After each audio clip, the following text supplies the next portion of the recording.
Hi friends, today I'm out here with my new Perception Pescador Pro 100. Great boat, I've been in the water several times with it so far. My point today is not to do a comprehensive review of this boat because there are a ton of those out there already. Really what I want to do today is talk about a couple problems that I've identified with this boat and how I went about solving those. To do so, I am going to have to tell you a little bit about why I bought this particular boat. I'm a big fan of the Old Town Predator series boats, and I've had one for several years. My point in purchasing the Pescador Pro 100 was to get something to get my girlfriend involved with me, get her out in the water. So there were a couple key criteria that this boat needed to meet to suit my needs. First off, I was looking for something that was smaller and lighter. So I narrowed it down to just a couple boats that were in this 10-foot category that I felt like would be a little bit more agile and a little bit more easier for her to maneuver on the water. The other big thing was that we wanted a suspended seat. Part of the problem with a lot of the boats, rental boats and that sort of thing, that you can get from outfitters for day trips and that sort of things, is that your butt's in the water the whole time. And that's just not always enjoyable depending on what you're trying to get out of the boat. This boat will probably never be fished from. I've got my Predator set up more for fishing. This is really just something to float down the creek in. With that said, I wanted something that was more geared toward flowing water. Like I said, a creek or a small river. This is not really intended to be a lake boat.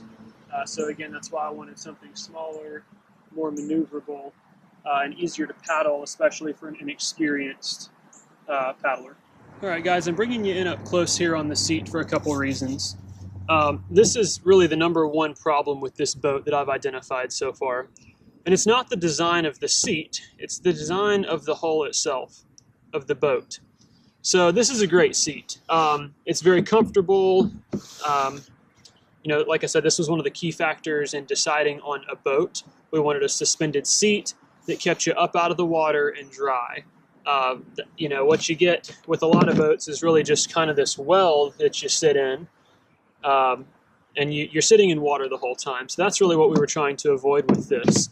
But quite frankly, this boat doesn't do a very good job of keeping your butt dry. What you've got here, if you pull the seat up out of the way, is you've got a couple scupper holes right here that sit right under this seat. You've got one right here and one right here.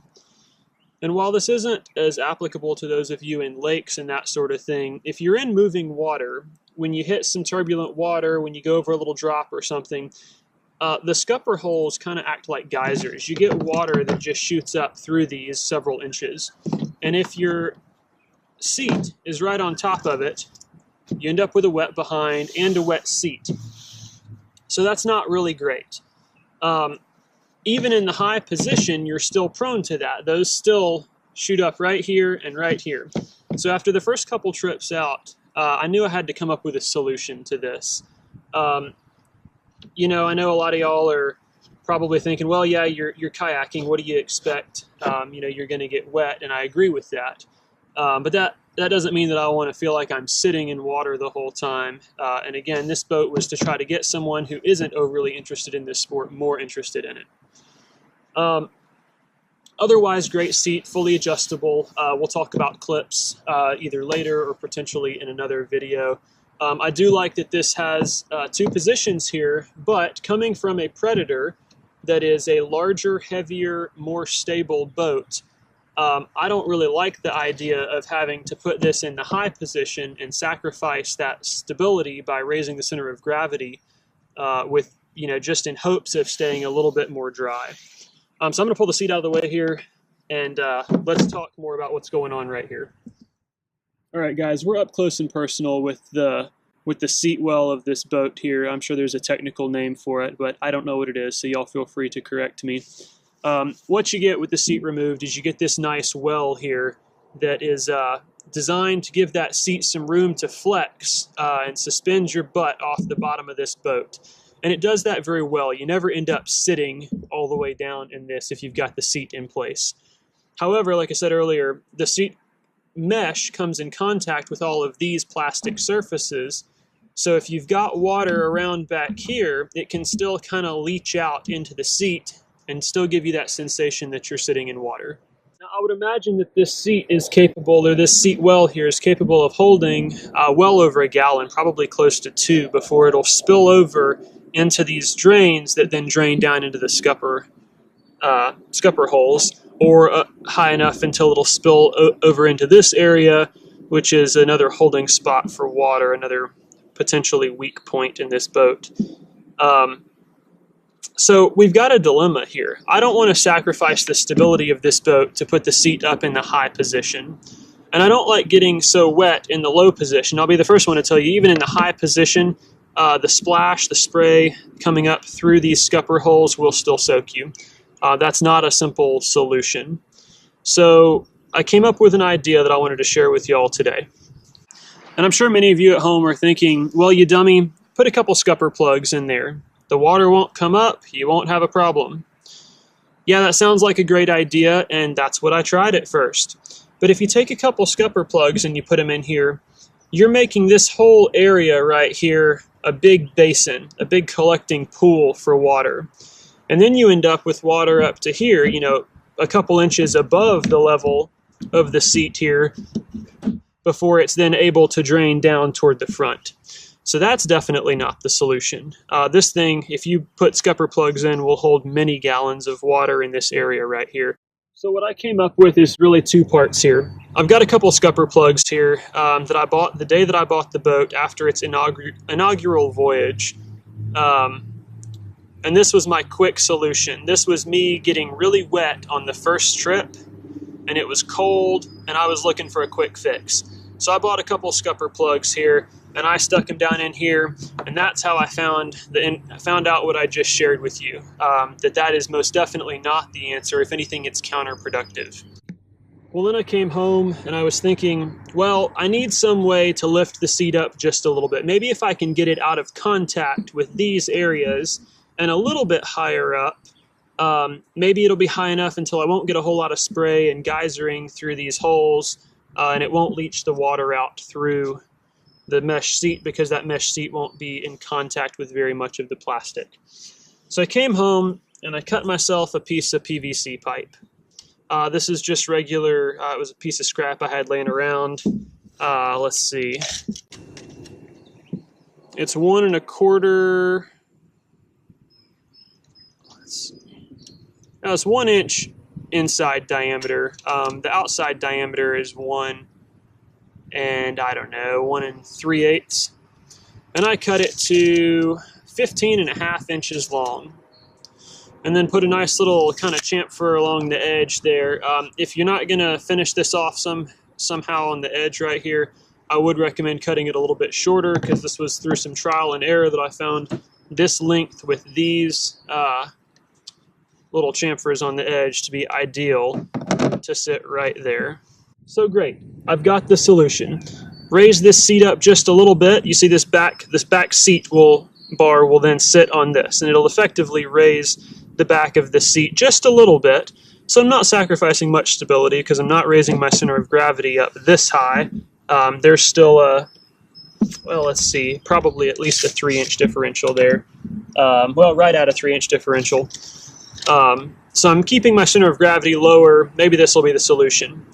Well, the same thing happened, with the geysering effect. Silly me. If it was powerful enough, if it splashed up through these holes enough to get me wet when the seat was in the high position, of course this isn't going to do much. Okay, back to the scupper plugs. Put a couple scupper plugs back in here. Still didn't do the trick. This thing still holds so much water that there's no way you're staying dry if you simply plug these holes and you're in moving water where you've got water splashing into the boat and that sort of thing. I've got these scupper plugs here. They're the ones that I was referring to earlier that I bought that first day. And what I did is I took a pair of dikes, a pair of cutters, wire cutters, whatever, and I cut wedges out of these. And what I did is I cut two in line that would be facing down. These go in like this. So these two are in line with each other, and then I rotated about 90 degrees and cut that third one offset. So this goes down, and it goes down just far enough into this hole that that top cutout is in line or at the same level as the top of the scupper hole. So I've got these two plugs in here that are effectively working as one-way scuppers. You know, if I go over a drop or something, the water can't really shoot up because of that offset. However, incidental water that splashes in and that sort of thing can drain out as soon as it reaches this lowest level, which should be sufficient. With that said, I had already made this, and I think this is a great thing. So I'm using these two in combination with each other. Sorry, this will have to be flipped around here so that the cutout there is toward the back. This sits nicely right there, and then the seat will sit in on top. So I've got a combination of factors here. I lifted the back of the seat up 1 3/8 or so, and I've got effectively one-way scupper plugs in here, and that combination seems to do the trick. Now guys, I'll put a link to these scupper plugs in the description below. They're available from Amazon. It's the exact ones that I've got here that I paid a lot more for since I was buying them from an outfitter. I can assure you they're the right ones for this kayak, but however, the picture that's listed on Amazon right now is incorrect. So you'll just have to trust me on that. If you want these, order them through there. It's an Amazon affiliate link. I would appreciate it. I'll also put the exact dimensions of this piece of PVC pipe in the description as well. So guys, once this is all said and done, we've got these two scupper plugs in here, like I said, that I've notched out like I've shown you how to do. And we've got this piece of PVC back here, and this seat just sits down perfectly on top of that piece of PVC. It's still in contact in the corners back here with the sides, so it's, you know, you're not losing any stability in terms of rocking back and forth. This fits up here just like it always did, and you've got a great solution here to this problem. I appreciate y'all hanging out with me today. This was my first attempt at a YouTube video, so hopefully it wasn't too painful to watch.